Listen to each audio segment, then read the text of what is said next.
கர்த்தருடைய வார்த்தையை தியானிக்கலாம். ஆத்துமாவை நேசிக்கும் கர்த்தர் என்கிற தலைப்பில் நம்ம இன்னைக்கு தேவ செய்தியை பார்க்க போகிறோம். ஆத்துமாவை தேவன் ஏன் நேசிக்கிறார்?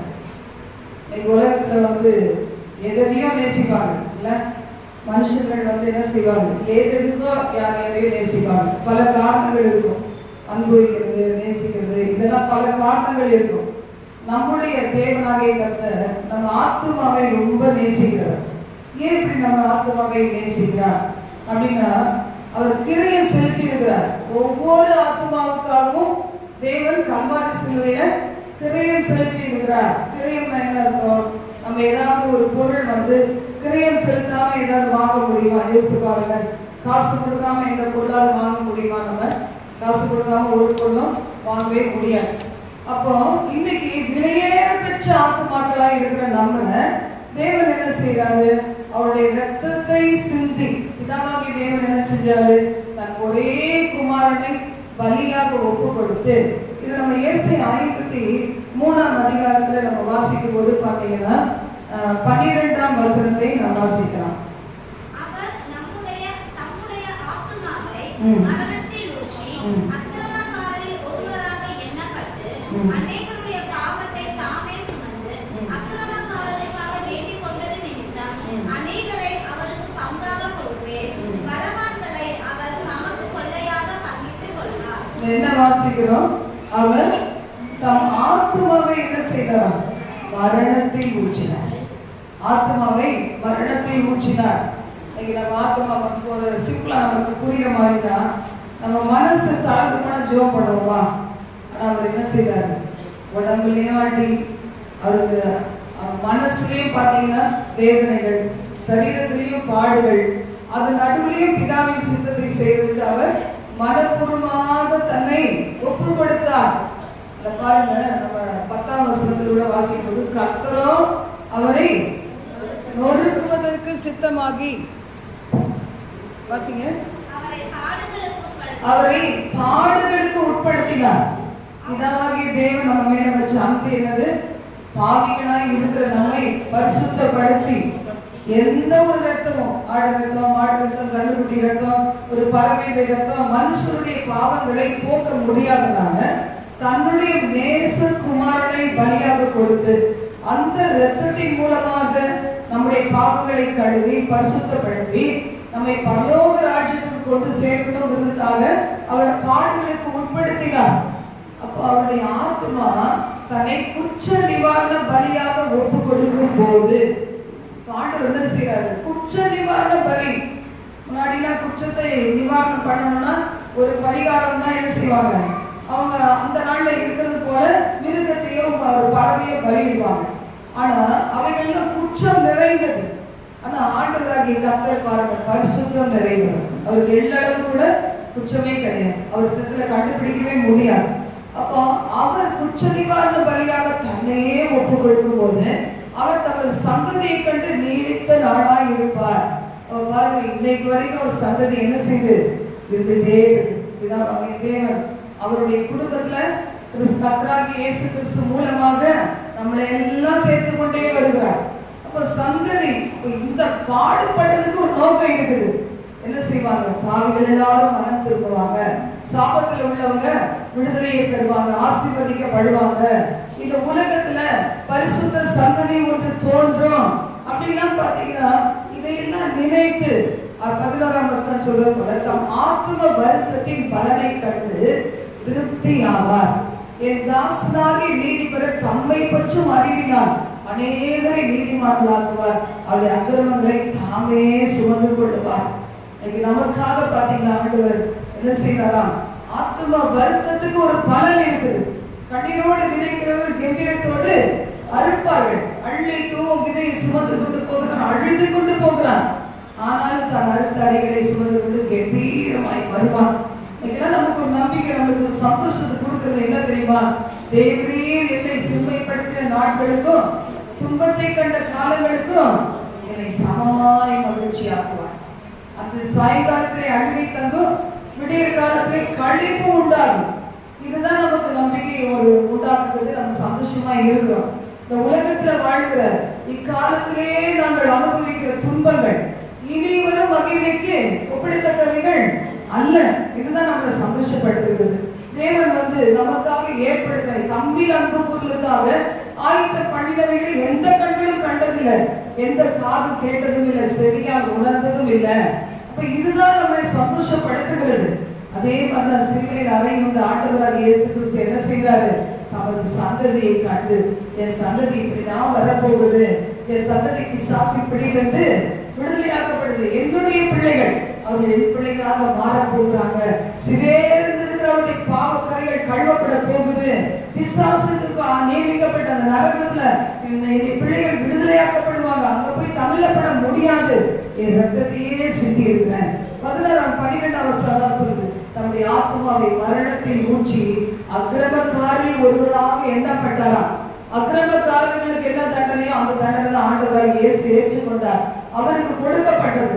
அக்கிரமக்காரில் ஒருவராக எண்ணப்பட்டு அநேகருடைய பாவத்தை தாமே சுமந்து அக்கிரமக்காரருக்காக வேண்டிக் கொண்டது நிமித்தம் பாருங்க, பிதாவே இவர்களுக்கு மன்னியும், தாங்கள் செய்கிறது இல்லதென்று அறியாதிருக்கிறார்களே. அப்போ அந்த மாதிரி வேண்டிக் கொண்டது நிமித்தம் அநேகரை அவருக்கு பங்காக கொடுப்பேன், பலவான்களை அவர் தமக்கு கொள்ளையாக பங்கிட்டுக் கொள்வார். அப்ப இந்த அன்பு பாருங்க, பிதாவின் அன்பு, ஆண்டவராகிய இயேசு கிறிஸ்துவின் அன்புதான் இன்றைக்கு நமக்கு நம்மை நேசிக்க வைக்குது. ஆண்டவர் பாருங்க சொல்றாரு, மனுஷன் உலகம் முழுவதும் ஆதாயப்படுத்தினாலும் தன் ஆத்மாவை நஷ்டப்படுத்தினால் அவனுக்கு என்ன இல்லை, லாபம் என்ன? மார்க் 8-36 முதல் 38 வசனங்கள் வரைக்கும் நீங்க வாசிக்கும் போது ஆண்டவர் பாருங்க ஆத்மாவை குறித்து தான் கர்சனையோடு இருந்தார். ஆத்மாவை குறித்து கர்சனையோடு இருக்கிற தேவன் சொல்றாரு, மனுஷன் உலகம் முழு ஆதாயப்படுத்தினாலும் உலகத்தை ஆதாயப்படுத்த முடியும். அது ஆண்டவருக்கு பயப்படுறாங்களோ பயப்படலையோ அவங்க என்ன செய்ய முடியும்? உலகத்தை ஆதாயப்படுத்த முடியும், தப்பு பண்ணியும் சம்பாதிக்க முடியும், நீதியாகவும் சம்பாதிக்க முடியும், எப்படியாவது உலகத்துல வாழ முடியும், அப்படிதானே? அப்ப அவங்களுக்கு உலகம் முழுசு ஆதாயப்படுத்துறது, வீடு வாங்குறது, கார் வாங்குறது, பங்களா வாங்குறது, இல்ல நகைகள் வாங்குறது, சொந்தங்களையும் நண்பர்களையும் சம்பாதிக்க, அதெல்லாம் ஒன்றும் பெருசு கிடையாது. ஆனா தன் ஆத்மாவை நஷ்டப்படுத்தினால் அவனுக்கு லாபம் என்ன? அவன் ஆத்மாவுக்கு நஷ்டம் இருக்கு. இவ்வளவு அவனோட பொருள் பெருகி எல்லாரும் நீங்க ரொம்ப நல்லவங்க வாழ்த்தினாலும் ஒரு பிரயோஜனம் இல்லை. அந்த அளவுக்கு ஒரு மனுஷனுடைய ஆத்மாவை ஆண்டவர் நேசிக்கிறார். நீங்க மறிச்சு நீங்க நரகத்துக்கு போயிடக்கூடாது, இதுக்கு தானே என் ஜீவனை கொடுத்தேன். நீங்க பாவம் செய்து பிசாசுக்கு பலியிடக்கூடாது, இதுக்கு தானே என் உயிரையே கொடுத்தேன். அக்கிரமக்காரர் குற்றம், அதாவது கள்ளர் நடுவில் கள்ளரை போல குற்றம் இல்லாத இயேசு என்ன செய்யறாரு? அவர் பொங்கினார். நம்ம பாடுவோம் பார்த்தீங்களா, 2 காலத்துல பாடுவோம், அதெல்லாம் நல்ல காலத்துல பாட மாட்டோம். வசனம் சொல்லுகிறது, ஆதலால் விபச்சாரமும் பாவமுள்ள சிந்த சந்ததியில், உலகம் இப்படிதான், விபச்சாரமும் பாவமும் நிறைந்த சந்ததியில் என்னை குறித்து என் வார்த்தைகளை குறித்து எவன் வெட்கப்படுகிறானோ.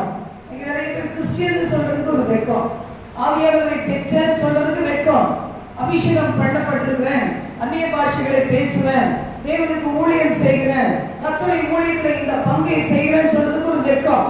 தெரியாம செய்யலாம், தெரியாம ஆண்டவரை பின்பற்றலாம், ஒரு ஊழியத்துல இருக்கிறேன்னு சொல்றதுக்கு ஒரு வெட்கம். அந்த ஊழியம் வளர்ந்து பெருகும் போது வருவாங்க, அந்த ஊழியம் ஒரு சின்ன ஊழியமா இருக்கும் போது இந்த ஊழியத்துல நான் இருக்கிறேன், நானும் இந்த ஊழியத்துல தான் போறேன், நானும் ஆசீர்வதிக்கப்படுறேன் அப்படின்னு சொல்றதுக்கு ஒரு வெட்கம்.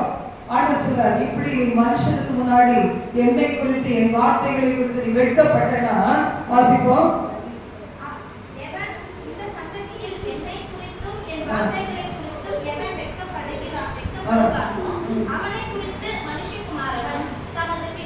தமது பிதாவின் மகிமை பொருந்தினராய் பரிசுத்த தூதர்களோடு வரும்போது என்ன செய்வாராம்? வெட்கப்படுவார். நீங்க ஆத்மாவை நேசிக்கிற, உங்க ஆத்மாவை நேசிக்கிற ஆண்டவருக்காக சாட்சி சொல்ல உங்களுக்கு விருப்பம் இருக்குதா? யோசித்து பாருங்க. எனக்கு எப்ப சாட்சி சொல்ல முடியும்? என் ஆத்மாவை நேசித்தானே. குடும்பத்துல கூட வாய் திறக்க மாட்டாங்க சில பேர், கணவனுக்கு முன்னாடி சொல்ல மாட்டாங்க, பிள்ளைகளுக்கு முன்னாடி சொல்ல மாட்டாங்க, மனைவிக்கு முன்னாடி சொல்ல மாட்டாங்க. இவங்க என்ன நினைப்பாங்களோ தெரியலையே, நான் என்ன எல்லாத்தையும் பெர்ஃபெக்டாவா இருக்கிறேன் அப்படி இல்லை. ஆண்டவர் நம்ம கிட்ட முழு பெர்ஃபெக்ட்னஸ் எப்ப வரும்? நம்ம ஆண்டவர் ஒரு ராஜ்யத்துக்கு எடுத்துக்கொள்ளும் முன்னாடி என்ன செய்வாரு? படிப்படியாய் நம்ம ஒவ்வொரு நாளும் பரிசுத்தப்படுத்திக் கொண்டே இருக்கிறார். அதனால சில பேர் சொல்றாங்க, நீ காலையில் நம்ம ஒரு மெசேஜ் கேட்கும்போது பார்த்தா ரொம்ப சீக்கிரம் கர்த்தருக்கு ஒப்பு கொடுத்து ரொம்ப சீக்கிரம் அவங்க இந்த ராஜ்யத்தை விட்டு போயிட்டாங்கன்னு சொன்னார். அவங்க எடுத்துக்கொண்டார் ஆண்டவர்னு சொல்லி ரொம்ப கொஞ்சம் வருஷம் தான் வாழ்ந்துருக்காங்க. வல்லமையாய் பயன்படுத்தப்பட்டு கொஞ்சம் வருஷம் வாழ்ந்து மறைச்சு போயிட்டாங்க, தேவராஜ்யத்தை எடுத்துக்கொள்ளப்பட்டாங்க. ஒருவேளை நான் நினைக்கிறேன் நம்மள இன்னும் கொஞ்சம் பரிபூர்ணம் அடைவோம், நம்மளை குறிச்சு நம்ம ஆண்டவருக்கு ஒண்ணுமே செய்யாம இருக்கோம், அதான் விட்டு வச்சுட்டான்னு நினைக்கிறேன். இன்னும் கொஞ்சம் செய், இன்னும் கொஞ்சம் உனக்கு கருணை தர, இன்னும் கொஞ்சம் நீ பாவத்துல இருந்து வெளியே வா அப்படின்னு சொல்றதுக்காக தான் தேவன் நம்ம விட்டு வச்சிருக்கிறான்னு நான் நினைக்கிறேன். இப்போ வசனம் அப்படி சொல்லுது பாருங்க, அவர் நம்ம ஆத்மாவை ரொம்ப நேசிக்கிறவர். அதனால தான் ஆலோசனை கொடுக்கிறார், வசனத்தை கொடுத்திருக்கிறார். நீ நல்லா சாப்பிட்டு ஆத்மாவில புஷ்டியாயிரு அப்படின்னு சொல்லி இருக்கிறாரு. மார்க் 8:36 ஒரு டிரான்ஸ்லேஷன் சொல்லுது, ஒருவருக்கு உலகம் முழுவதும் கிடைத்தாலும், உனக்கு உலகம் முழுசும் கிடைக்கும். சில பேர் அபகரிப்பாங்க பாத்தீங்களா, யாரையாவது வஞ்சித்து அபகரிப்பாங்க. அண்ணன் தம்பிகளை பாருங்க, அக்கா தங்கச்சி அண்ணன் தம்பிகளை என்ன செய்வாங்க, மற்றவங்களுக்கு கிடைக்காத போகிறதுக்கு என்ன ட்ரிக்ஸ் பண்ணணும் அந்த ட்ரிக்ஸை பண்ணி தன் பக்கம் வச்சுக்குவாங்க. அப்ப அது பெருசு கிடையாது, உலகம் முழுவதும் அவனுக்கு இருக்கலாம். ஆனா அந்த டிரான்ஸ்லேஷன் ரொம்ப நல்லா இருந்துச்சு, அதனால தான் அதை உங்களுக்கு நான் சொல்லணும்னு நினைக்கிறேன். இதே பாயிண்ட் தான் அழகா சொல்லப்பட்டிருக்கு. ஒருவருக்கு உலகம் முழுவதும் கிடைத்தாலும் நரகத்தில் ஒருவன் தன் ஆத்மாவை இழந்து போவானே ஆனால் அதனால் அவனுக்கு பலன் என்ன? யோசித்து பாருங்க. இந்த வசனத்தை நம்ம வாசிக்கும் போதே நமக்குள்ள ஒரு ஒரு ஒரு பாரம் வரும், ஆத்ம பாரம். நீங்க நம்ம பிள்ளைகளுக்காகவோ நம்ம குடும்பத்துக்காகவோ இல்லைன்னா யாரோ ஒருத்தருக்காக உங்க நண்பர்களுக்காக நினைச்சு பாருங்களேன். இவனுக்கு எல்லாம் இருக்குது, ஆனா இயேசு மட்டும்தான் இல்லை. அப்ப இந்த இயேசு ஒருத்தர் இல்லைன்னா அவன் எங்க போவான்? அவன் எங்க போவா? நரகத்துக்கு தானே போவா. அப்படிங்கிற ஒரு பாரம் வரும்போது நம்ம ஜபமே வித்தியாசமாயிடும். உங்களுக்கு எத்தனை சண்டே கிளாஸ் பிள்ளைங்க வராங்க, அந்த ஆத்மா உங்க குடும்பத்துல உள்ளவங்க அந்த பிள்ளைகள் எப்படி சொல்லிக் கொடுக்குறீங்க? ஆத்மா பாரத்தோட சொல்லிக் கொடுக்குறீங்களா? இயேசுவை ரட்சகராக ஏற்றுக்கொள்ளுங்கிற பாரத்தோட சொல்லித் தரீங்களா? அப்படி சொல்லித் தரணும்னா இவங்க சொல்லித் தரணும். எதுக்காக? என்டர்டைன்மெண்ட்டுக்கு பாட்டு பாடுறது கிடையாது. அவங்க என்ன செய்யணும்? பரலோக ராஜ்யத்துல கொண்டு போய் சேர்க்கிறவர்களாக நம்ம ஊழியம் செய்யணும். அதுதான் மார்க் 8:36 சொல்லுது, for what will it profit a man if he gains the whole world and loses his own soul? அவருடைய சொந்த ஆத்மாவை நஷ்டப்படுத்திட்டு எவ்வளவு படிப்பு படிச்சா என்ன, எவ்வளவு லாக்ஸ் சம்பளம் வாங்கினா என்ன, எத்தனை கோடி சம்பாதிச்சா என்ன, ஒரு மந்த்துக்கு ஒரு மாசத்துக்கு ஒரு பிரயோஜனம் இல்லைன்னு ஆண்டவருடைய வார்த்தை சொல்லுது. அப்போ ஆண்டவர் பாருங்க, மார்க் 8:34-35 சொல்லியிருக்கு. அந்த டிரான்ஸ்லேஷன் ரொம்ப நல்லா இருக்கு, ஈஸியா புரியுது. எப்படின்னா, இயேசு மக்களை தம்மிடம் அழைத்தார், எல்லா மக்களையும் அழைச்சார். ஆனா அதே சமயம் அவரோட சீஷர்களும் இருந்தார்கள். அப்ப இயேசு சொல்றாரு, யாராவது என்னை பின்பற்ற விரும்பினார் அவரது விருப்பங்களை எல்லாம் வெறுத்து ஒதுக்க வேண்டும், அவரது சிலுவையை சுமந்து என்னை பின்தொடர வேண்டும். இது எவ்வளவு அழகா இருக்கு பாருங்க, டிரான்ஸ்லேஷன் ரொம்ப நல்லா புரியுது. யாராவது என்னை பின்பற்ற விரும்பினா தனது விருப்பங்களை எல்லாம் அவன் என்ன செய்யணுமா? விட்டு கொடுக்க வேண்டும். நம்ம முடியுமா? நம்ம ஆத்ம நேசருக்காக, நமக்காக ரசிக்கிறவருக்காக, நம்ம மேல இருக்கிற கொள்ள பிரிய வச்சிருக்கிறதுக்காக நம்ம விருப்பத்தெல்லாம் ஒதுக்குவோமா? உலக மனுஷன் பாத்தீங்களா, உலகத்தை நேசிச்சனால நம்ம செஞ்சோம், எனக்கு ஒரு விருப்பம் இல்லை. நம்ம பிள்ளைகளை வளர்க்கும் போது பாருங்க, அந்த பிள்ளைகளை கேட்போம், என்னப்பா உனக்கு வேணும்? எங்க வீட்டுல 3 பிள்ளைகள், அந்த 3 பிள்ளைகளையும் கேட்போம், உனக்கு என்ன வேணும், உனக்கு என்ன வேணும், உனக்கு என்ன வேணும், அப்படி டிஃப்ரெண்டா செய்து கொடுக்குறது. ஒரு பிள்ளைக்கு என்ன வேணும், அதுதான் சந்தோஷமா இருந்துச்சு அந்த காலத்துல. இப்ப அப்படி இல்லை, ஒரே சமையல் 3 வேளை தின்னு இல்ல ஹோட்டல்ல வாங்கி சாப்பிடும் அப்படின்னு சொல்றாங்க. ஆனா நமக்கு பொழுதுபோக்கு என்னது? குடும்பத்தை கவனிக்கிறது தான். ஜாப் பண்ணணும், குடும்பத்தை பார்க்கணும், ஹஸ்பண்டுக்கு என்ன வேணும், பிள்ளைகளுக்கு என்ன வேணும் செய்யணும். இதுதான் நம்முடைய வாழ்க்கையவே இருந்தது. இப்போ உலகம் மாறி போச்சு, அதெல்லாம் வேற மாதிரி மாறி போச்சு. அவங்களுக்கு வேற வேற வேற வேற வேற கான்சன்ட்ரேஷன், வேற வேற நண்பர்கள், வேற வேற ஐக்கியங்கள், இதெல்லாம் இருக்குதான் என்ன செய்ய முடியல, சொந்த குடும்பத்துல நேரம் செலவு பண்ண முடியல. ஆனா வசனம் சொல்லுது, எவனொருவர் தன் வாழ்க்கையை காப்பாற்றிக் கொள்ள விரும்புகிறானோ. எந்த வாழ்க்கையை காப்பாற்றிக் கொள்வது? இந்த உலக வாழ்க்கையை ஒன்றும் காப்பாற்ற முடியாது. மரணத்துக்கு ஒண்ணு எல்லாருக்கும் உண்டு, எனக்கும் உண்டு, எல்லாருக்குமே உண்டு. அது கட்டாயமே அது வழிதான் போய் ஆகணும். அப்போ அப்போ எவன் ஒருவன் தன் வாழ்க்கையை காப்பாற்றிக் கொள்ள விரும்புகிறானோ அவன் அதை இழப்பவன் ஆகிறான். என்ன வந்தாலும் சரி, நித்திய ஜீவனை மட்டும் நான் என்ன செய்ய மாட்டேன், இழந்து போகவே மாட்டேன். பிசாசுடைய குடுத்தனம் பண்ணி பிசாசை குடிச்சு இருந்து செத்து நான் நரகத்துக்கு போக மாட்டேன். அடிமையாவே வாழ்ந்து தோல்வியே சம்பாதிச்சு தோல்வியை சந்திச்சு எதிலையுமே ஜெயமில்லாத ஒரு வாழ்க்கை வாழ்ந்து கடைசியில உண்மையும் ஜெயிக்காம நான் நரகத்துக்கு போக மாட்டேன் தீர்மானிக்கணும். வெற்றி பெறதான் கர்த்தர் வச்சிருக்கிறார். 1000 பிரச்சனை வரும், ஆனா வெற்றி அந்த நடுவில் உண்டு. அதுதானே பவுல் சொல்றாருல்ல, கிறிஸ்துவுக்குள் என்னை எல்லா இடங்களிலும் வெற்றி சிறக்க பண்ணுகிற என் தேவனுக்கு ஸ்தோத்திரம் உண்டாவதாக. எல்லா இடத்துலையும் வெற்றி சிறக்க பண்ணுகிறார். கர்த்தர் பெர்மிஷன் இல்லாம நமக்கு தோல்வி வரக்கூடாது. தோல்வி வந்தா யோசித்து பார்க்கணும். அப்போஸ்தலன் பவுல் ஒரு நாள் மரிச்சுதான் போனார். அது வேற பிரச்சனை இல்லை, அது ரத்த சாட்சியை மரிச்சிருக்காங்க அப்போஸ்தலர்கள் சீஷர்கள், அது பிரச்சனை கிடையாது. மரிக்கிறாங்க, அது தேவன் இந்த வித மரணத்தினால் மரணம் வரணும்னு ஒரு சிலருக்கு நியமித்திருக்கிறார். ரத்த சாட்சிகள் அது ஒரு ஓகே, அது ஒன்றும் ப்ராப்ளம் கிடையாது. அப்ப இன்னைக்கு இந்த உலக வாழ்க்கையே சாதனை வாழக்கூடாது. அதான் சொல்லி புசிப்போம், குடிப்போம், தூங்குவோம், நாளைக்கு எழுப்போம், வியாபாரத்துல அந்த கடன் வாங்கி போடுவோம், குடும்பத்துல 1000 கடனை வாங்குவோம். அப்படி கிடையாது வாழ்க்கை. நித்திய ஜீவனுக்காக எதையாவது நம்ம இழக்கிறோமா? அடுத்து சொல்லிருக்கு, எவன் ஒருவன் எனக்காகவும் நற்செய்திக்காகவும் தன்னை இழக்கிறானோ. எவ்வளவு நல்லா இருக்கு பாருங்க. நற்செய்தி நம்ம சொல்றோமா? ஒரு சேனலா இருக்கிறோமா? ஒரு சேனலா, ஒரு நாகமான் வீட்டுல இருந்த ஒரு சிறு பிள்ளை ஒரு சேனலா இருந்தா, நாகமானுடைய குஷ்டத்தை தீர்க்கிறதுக்கு நற்செய்தியை சொல்வதற்கு ஒரு சேனலா இருந்தா, ஒரு என்ன சொல்றதுன்னா ஒரு கருவியா இருந்தாலும் கூட நம்ம எடுத்துக்கலாம். அது சரியானது தெரியல. அப்ப பாத்தீங்கன்னா தேவனுக்காக நானும் ஒரு காரியத்தை செஞ்சேன்னு சொல்றதுக்கு நம்ம யாராவது இருக்கோமா? நம்ம நேசிக்கிறவங்களுக்காக என்னெல்லாம் செஞ்சோம், அவங்களை போத்தி போத்தி போத்தி புகழுவோம். பாத்தீங்களா, நமக்கு அவங்களுக்கு ஃபைட் வர வரைக்கும் ஃபைட் வந்த உடனே என்ன செய்வோம், இல்லாத பொல்லாதெல்லாம் சேர்த்து சேர்த்து சேர்த்து சொல்லுவோம். அது வரைக்கும் என்ன செய்வோம், அவளை மாதிரி ஒருத்தி உலகத்திலேயே இல்லைன்னு சொல்லு, அவளை மாதிரி ஒருத்தன் உலகத்திலேயே இல்லை, கடை கொடுத்துட்டே இருக்கணும், கொடுக்கறது இல்லப்பா அப்படின்ட்டா போதும், நம்மளை பத்தி தூத்தி தெரியும். வரும் காரு பிசினாரி வச்சுட்டே கொடுக்க மாட்டேங்கிறா.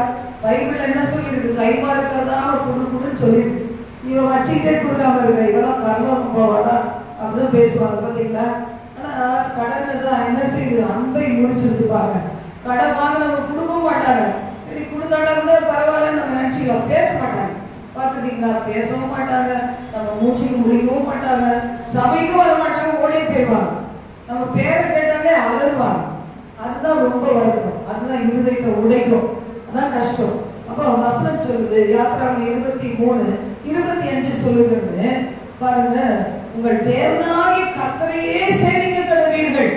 உங்களுக்காக இவ்வளோ பாடு செய்ச்சாலே, உங்க மேல இவ்வளோ அன்பு வச்ச பிதா, உங்க மேல இத்தனை அன்புக்கு உட்படுத்தப்பட்டு அன்புனால நிறைந்து காயங்களை ஏற்றவர். இன்னைக்கு நம்ம அன்புனால நிறைஞ்சு காயம் ஏற்போமா? பாருங்க என்ன செய்வோம், அன்பானவங்க ஒரு வார்த்தை பேசிட்டா போதும், யார் வேணா இன்னைக்கு பேசலாம், நீ என் மேல அன்பா இருக்கிற ஒரு வார்த்தை என்னை பத்தி தீமையை பேசிடக்கூடாது. நம்ம ஊழியர்கள் நிறைய பேர் அப்படி உண்டு.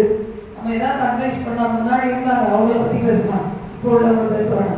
அவங்க போயிட்டாங்க, ரொம்ப தூரத்துக்கு போயிட்டாங்க. சொல்லுங்க சிஸ்டர், யார் வேணா என்னை திட்டட்டும், நீங்க மட்டும் என்ன செய்யக்கூடாது, திட்டவே கூடாது. என்ன வேணா செய்வேன் சிஸ்டர், நீங்க மட்டும் கடினமா பேசவே கூடாது. எப்படி பேசாம இருக்க முடியும் சொல்லுங்க? இது மாதிரி சில பேர் சொல்லுவாங்க, இயேசுவே உண்மையா என் மேல நேசிச்சா, ஆத்ம நேசம்னு சொல்றாங்க.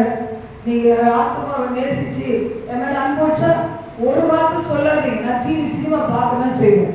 சினிமா பார்க்குற கிறிஸ்தவங்க இருக்கிறாங்க பாத்தீங்களா, இன்னும் நிறைய பேர் இருக்கிறாங்க, நம்ம குடும்பத்துல எல்லாம் இருக்கிறாங்க.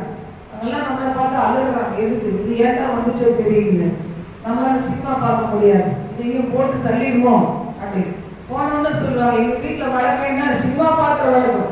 உங்களுக்கு பிடிக்கலன்னா நீங்க நாங்க நிறுத்த முடியாது, நீங்க இருக்கிற வரைக்கும் 1 மாசம் 2 மாசம் நிறுத்த முடியுமாங்க, அந்த இன்பத்தை எங்களால விட்டுறவே முடியாது அப்படின்னா. சரி நாங்க பண்ண ஒரு மூலையில இருக்கோம், நமக்கு மூலையில உட்கார தெரியாதா என்ன? அப்படிதானே, தனிமையிலே தேவனோட சந்தோஷமா இருக்க கத்துக்கணும். இதுதான் பிராக்டிக்கல் வாழ்க்கை. இனி வர காலம்லாம் என்னை பொறுத்தவரைக்கும் இனி வர காலம் எவ்வளோ வருஷம் வாழ போகிறோம் இப்படிதான் நான் கற்றுக்கொள்ளணும். அதை நான் புரிஞ்சுக்கிட்டேன். யாரையும் டிஸ்டர்ப் பண்ணக்கூடாது. நம்ம என்ன செய்யணும்?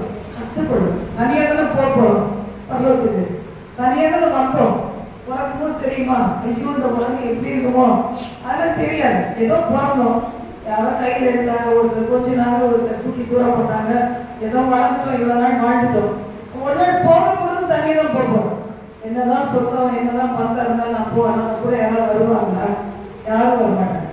அப்படிதான் சில பேர் வருவாங்க நினைச்சு ஒன்னா சாகும். பார்த்துருக்கீங்களா? நம்ம 2 பேரும் உலகத்துல உயிரோட வாழும்போது ஒன்னா இருக்க உடலை இன்னைக்கு ஒன்னா செத்துருவோம். அப்படின்னு செய்யும் ஒன்னாலையும் பேராலையும் நிறைய பிடிச்சிட்டாங்க. போய் என்ன செய்வாங்க? அதை இதையும் போட்டு அடிச்சு நொறுக்கி வெளியே தருவாங்க. பார்த்தீங்கன்னா ஒன்னா செத்துரும். ஒரு பாட்டில் வாங்கும், 2 சைடு நீ பாதி நான் பாதி குடி. ஒழுங்கா குடிக்கிறதும் இருக்குது, ஒரு சிலர் ஏமாத்துறதும் இருக்குது. அவன் குடிக்கிறான்னா பார்த்துட்டு இது என்ன செய்யும்? கம்முட இருக்கும். அவனால சாப்பிட்றான், நம்மளா சாப்பிட்றோம். ஆக்ஷன் காமிச்சு செத்து போயிடும். இவர் இன்னொருத்தர் கூட்டிட்டு ஓடி போடுவாங்க. இதுதான் உலகம். நான் ஆண்டவர் பாருங்க, ஆத்தும நேசம், துரோகமே பண்ண மாட்டார். அவருடைய நேசத்துல கொஞ்சம் கூட அப்பளுக்கே கிடையாது. அவர் நம்மளை நேசிக்கிற மாதிரி நம்ம அவரை நேசிச்சதே கிடையாது. ஆனா அவர் நம்ம மாதிரி எவ்வளவு நேசம் வச்சிருக்கிறார் பாருங்க. இந்த தேவன் உங்களுக்கு ஒரு வியாதி இருந்தா அந்த வியாதியை பார்த்துக்கிட்டே பிரச்சனையை பார்த்து சும்மா இருப்பாரா? வசனம் சொல்லுது யாத்திராகம் 23:25. உங்கள் தேவனாகிய கர்த்தரையே சேவிக்க கடவீர்கள், அவர் உன் அப்பத்தையும் உன் தண்ணீரையும் ஆசீர்வதிப்பார், வியாதியை உன்னிலிருந்து ஆண்டவர் சொல்றார். உன் அப்பத்தை நீ ஆண்டவர் சேவி. முதலாவது பாயிண்டே அதுதான். நம்ம என்ன செய்வோம்? ஆண்டவரே உங்களுக்கு தசமாக கொடுக்குறேன், உங்களுக்கு காணிக்கை கொடுக்குறேன், உங்களுக்காக ஞாயிற்றுக்கிழமை ஆராதனைக்கு வரேன், 2 நேரம் வரேன், உங்களுக்காக 2 நேரம் வர்றது எவ்வளவு கஷ்டப்பட்டு வர தெரியுமா அப்படின்னு ஆண்டவர்கிட்ட இதை நம்ம சொல்லுவோம். ஆண்டவர் சொல்றாரு, என்னைய சேவி, கர்த்தரையே சேவி, கர்த்தர் ஒருவரை சேவி. இன்னைக்கு கூட நான் வரும்போது ஒரு ட்ரெஸ் மாத்திட்டு வரும்போது யோசிச்சுட்டே இருக்கேன், ஆண்டவரே நான் இந்த ஊழியத்தை நான் ரொம்ப நேசிக்கிறேன், இது கூட ஒரு விக்கிரகம் தானே, இதை மன்னிச்சிருக்கேன். அப்படிதான் இந்த வர்றது எத்தனை வருதோ தெரியாது. இது எப்படிடா இவங்களெல்லாம் நம்ம கொஞ்ச நாளைக்கு தள்ளணும்னா, ஒரு நாளைக்கு நம்ம வரலன்னா இவங்க என்ன ஆகும், இவங்களாம் என்ன ஆவாங்க தெரியலையே அப்படிலாம் நினைக்கிற ஆண்டவத்தை மன்னிப்பு கேட்டேன், மன்னிச்சிருக்காங்க. இது ஒரு விக்கிரக ஆராதனை தான். கர்த்தருக்கு மேல எதை நேசிச்சாலும் விக்கிரக ஆராதனை தான். ஊழியத்தை நேசிச்சாலும் விக்கிரக ஆராதனை தான். வரப்பிள்ளைகளை நேசிச்சாலும் விக்கிரக ஆராதனை தான். அப்ப நான் ஆண்டவத்தை மன்னிப்பு கேட்டு இங்க வந்து உட்கார்ந்து, அப்ப ஆண்டவர் சொல்றாரு, கர்த்தரையே சேவி, நீ ஆண்டவரை மட்டும் சேவி, மனுஷனை சேவிக்காத. சில பேர் ஹஸ்பண்டை நேசிப்பாங்க, பார்த்தீங்கன்னா ரொம்ப நேசிப்பாங்க, ரொம்ப நேசிப்பாங்க, பிள்ளைகளை ரொம்ப நேசிப்பாங்க, அதுவும் பையனை தலைமையில வச்சுக்குவாங்க.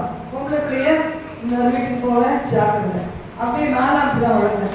என் பொண்ணுகிட்ட மட்டும் கொஞ்சம் ஜாக்கிரதையா இருப்பேன். நீ இன்னொரு வீட்டுக்கு போவியா, என்கிட்ட ரொம்ப பாசம் வைக்கிறத நான் உங்ககிட்ட ரொம்ப பாசம் வைக்க மாட்டேன். பிள்ளைகள் மட்டும் என்ன செய்வாங்க, என் பிள்ளை என் கூடயே இருக்கு. என் ஹஸ்பண்ட் வீடு கட்டும்போது அப்படிதான், மேலே ஒரு பையன் கீழே ஒரு பையன். சரி நமக்கு என்னது, உனக்கு மேலே ஜெப வீடு. நான் என்ன செய்வேன், என் பிள்ளை வீட்டில் ஒரு நாள் ஒரு பிள்ளை வீடு போகணும், ஒரு நாள் கீழே போவேன் மேலே போவேன், 2 பேர் வீட்டில் இருக்குது. அப்படிதான் கட்டினாங்க. அந்த வீடு பறி போயிடுச்சு பாருங்க. இதுதான் உலகத்துல நமக்கு கிடைக்கிறது. நம்ம என்னென்னமோ நினைச்சுக்கலாம், ஆனா கர்த்தர் என்ன சொல்றாரு அதான். அப்ப இன்னைக்கு தேவ பிள்ளைகள் நமக்கு ஆண்டவருடைய வார்த்தை சொல்லுது, கர்த்தரையே சேவி, உன் அப்பத்தையும் தண்ணீரையும் நான் என்ன செய்வேன், ஆசீர்வதிப்பேன், வியாதியை உனக்கு விலக்குவேன். மத்தேயு 22:37 சொல்லுங்க, சீக்கிரம் முடிச்சுக்கலாம். இயேசு அவனை நோக்கி, உன் தேவனாகிய கர்த்தரிடத்தில் உன் முழு இதயத்தோடும் உன் முழு ஆத்மாவோடும் உன் முழு மனதோடும் அன்பு கூறுவாயாக. அவர் மேல அன்பு கூறும். அவர் நமக்காக கடைசி துளி ரத்தம் கூட சிந்தினார். அந்த உடம்புல ஒண்ணும் இல்லை, ரத்தம் இல்லை, தண்ணி இல்லை.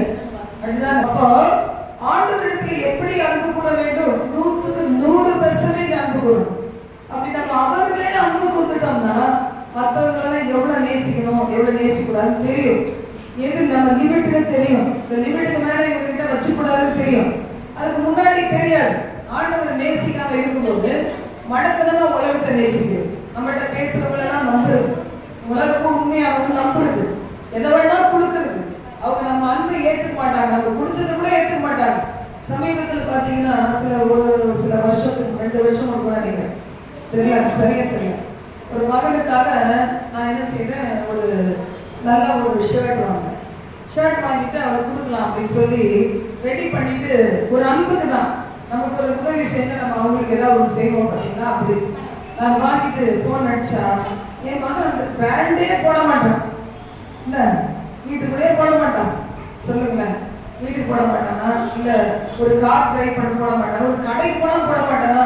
அவங்க அம்மா சொல்றாங்க, என் பையன் அந்த பிராண்டே போட மாட்டான். அப்ப எவ்வளவு பெருமை பாருங்க. கீழே இருந்து தானே மேலே வந்தோம், தாழ்வில இருந்து மேலே வந்தோம். நான் நினைச்சேன் என் பிள்ளைகள் கூட நான் வாங்கி தரது போட்டுருக்கு. எனக்கு என்ன தெரியும், செலெக்ஷனே தெரியாது. பொம்பளை பிள்ளைகளுக்கு முன்னாடி தெரியும், இப்போ அது போடுற ஸ்டைல்ல இந்த வாங்கணும் நமக்கு தெரியாது, நல்லா வாங்கவே மாட்டோம். அவர் பார்த்தீங்கன்னா அந்த வார்த்தை எதை குறிக்குதுன்னா, அவ்வளவு நாங்கள் உயர்ந்தவங்களாயிட்டோம்.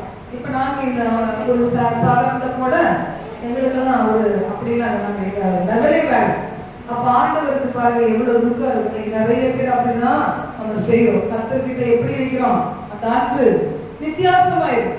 பணம் வரதுக்கு முன்னாடி ஒண்ணு, பணம் வந்தவுடனே ஒண்ணு, ஊழியம் வளர்றதுக்கு முன்னாடி ஒண்ணு, ஊழியம் வளர்ந்தவுடனே ஒண்ணு. நானும் உங்களை அதிகம் சொல்லிடுவாங்க. இந்த சர்ச்சைக்கு வந்தேன், எனக்கு ரொம்ப மறதி. நம்ம சின்ன ஒரு குரூப் தான், அதனால மறதி. அதனால தான் நம்ம பெருமைக்காக சொல்றது இல்லை, நிச்சயமா மறந்துடும். ரோடு போடுறோட வழி தெரியாது. அந்த மாதிரி இருக்கும்போது எங்க மனுஷன் நிறைய பார்த்துட்டே இருந்தாதான் ஞாபகம் இருக்கும். இப்ப கர்த்தருடைய வார்த்தை பாருங்க, மத்தேயு 4:8 முதல் 11 வாசிங்க. இயேசு கிறிஸ்து பிசாசு ஜெயிச்சிட்டார். உலகத்தையே உனக்கு தரேன், ஒரே ஒரு தடவை நீ என்னை வணங்கு. பிசாசுக்கு என்ன தைரியம் பாருங்க. இன்னைக்கு பிசாசா வந்து நம்ம கிட்ட கேட்ட சீ ஓடிப்போன்னு சொல்லுவோம். ஆனா இப்ப அது பிசாசா வராது, இல்ல மனுஷன் மூலம் வரும். ஒண்ணு கேட்கும், பேத்தி பேரெல்லாம் கேட்கும், உண்மையா என்ன நேசிக்கிறியா அப்படிங்கிறது. அப்ப என்ன சொல்லணும், இயேசுக்கு அடுத்தபடி உன்னை நேசிக்கிறேன் அப்படி சொல்லணும் பாருங்க. இந்த கேஸ்ல அருமையா கேட்கும், திக்கா கேட்கும், உண்மையா என் மேல நீ உனக்கு என் மேல லவ் இருக்கா அப்படி கேட்கும். நான் சொல்லுவேன், இயேசு கிறிஸ்துக்கு அடுத்தபடி உன் மேல இருக்கு. இல்லைன்னா நம்மளால தாங்க முடியுமா பாருங்க. அவங்க 4 நாள் இருப்பாங்க, 5 நாள் போயிடுவாங்க. 1 மாசம் 2 மாசம் எழுப்ப கூடாது. அப்புறம் நம்ம தனியாக தானே வரணும். அப்ப நிறைவெல்லாம் எங்க தூக்கி போடுறது. அதனால சார் இயேசுக்கு அப்புறம் உன்னை நேசிக்கிறேன் அப்படின்னு சொல்ல கத்துக்கணும். அப்ப பாருங்க, இந்த பிசாசு என்ன செஞ்சான், இயேசுவை போய் அவரையும் ஏமாத்தலான்னு பார்த்துச்சு. நல்லா உயர்ந்த ஒரு இடத்துல வச்சுச்சு. பாருங்க, இதெல்லாம் பாக்குறேன், இவ்வளவு உனக்கு தான், ஒரே ஒரு முறை என்னை வணங்கு. அந்த வசனத்தை வாசிங்க.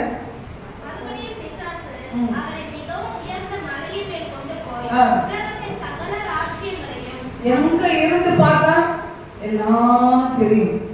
எங்க இருந்து பார்த்தா வாங்கி பிள்ளைகளுக்கு எந்த ஜன்னல் கிட்ட நின்னா, இந்த மொட்டை மாடியில நின்னா அதுக்கு தெரியும், பிசாசுக்கு தெரியும்.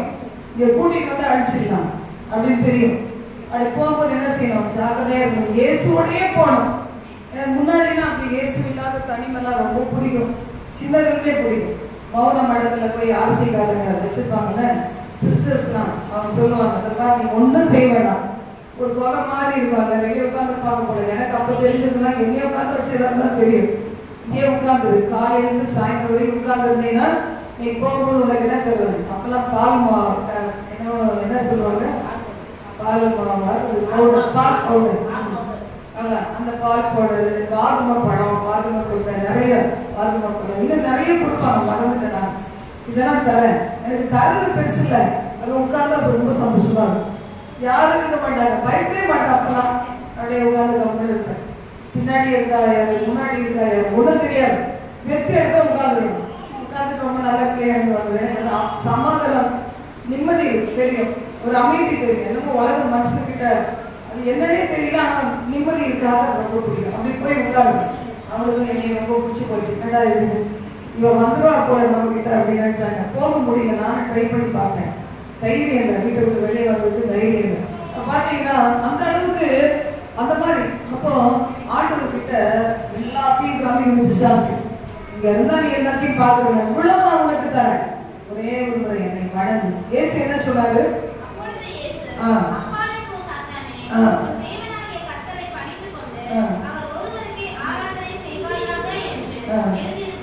அப்பாலே இப்போ சாத்தானே, தேவனாகிய கர்த்தர் ஒருவருக்கே என்ன செய்யணும்?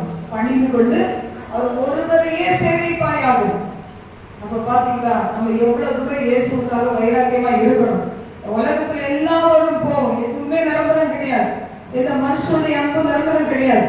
எந்த ஒரு வேலையோ, எந்த ஒரு உயர்வோ, எந்த பணமோ, இன்னைக்கு இருக்கிறவங்க நாளைக்கு நமக்கு எதிரியாக மாறிடுவாங்க.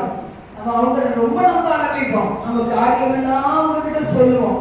ஆனா அடுத்த நிமிஷமே அவங்க விரோதியை மாறிடுவாங்க, நமக்கு தெரியாது.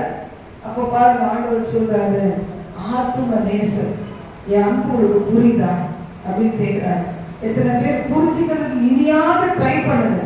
எனக்கு யாருமே இல்லைன்னு சொல்லும் போது, இந்த ஆத்தும நேசர் எனக்காக உயிரை கொடுத்தவர், கடைசி துளி ரத்தம் சிந்தினவர், எனக்காக தன் குமாரனையே கொடுத்த பிதாவாகிய தேவன் எனக்காக இருக்கிறாரு. அவரை நான் என்ன செய்வேன்? முழு இதயத்தோடு, முழு ஆத்மாவோடு, முழு பலத்தோடு அன்பு கூறுவேன். அவரை சேவிப்பேன், அவருக்காக உழைப்பேன். அவர் மேல வச்ச அன்புனால எல்லாத்தையும் என்ன செய்வேன்? எனக்கு வேண்டாம்னு சொல்லி தள்ளிட்டு நான் தனிமையில கூட சவாலா இருப்பேன் அப்படின்னு நம்ம சொல்லுனா, ஆண்டவர் நம்ம விட்டு ஒரு நாள் விலகவே மாட்டார்.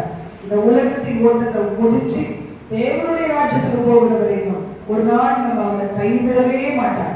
இன்னைக்கு அழிந்து போகிற பாசத்துக்கு இன்னைக்கு அடிமையாகி மனிதர்கள் காலில் விழுதை விட்டுட்டு தேவனுடைய பாதத்தை பிடிச்சுக்கிட்டு அவருக்காகவே ஓடி முடிக்க நீங்க ஒப்பு கொடுப்பீங்களா? ஜெபம் பண்ணலாமா?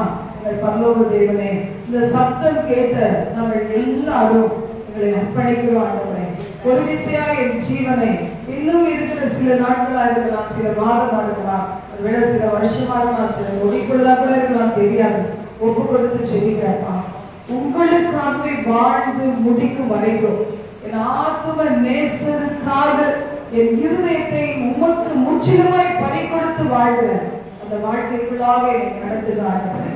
இந்த மாயமான உலகம், மாயான உலகம், இதை பற்றி கொண்டு உங்களை துக்கப்படுத்தாத படிக்கு ஊழியமே ஆனாலும் உங்களிடம் மேலா இதை நேசிக்காத படிக்கு கர்த்தரை பாதுகாக்க செய்கிறப்பா.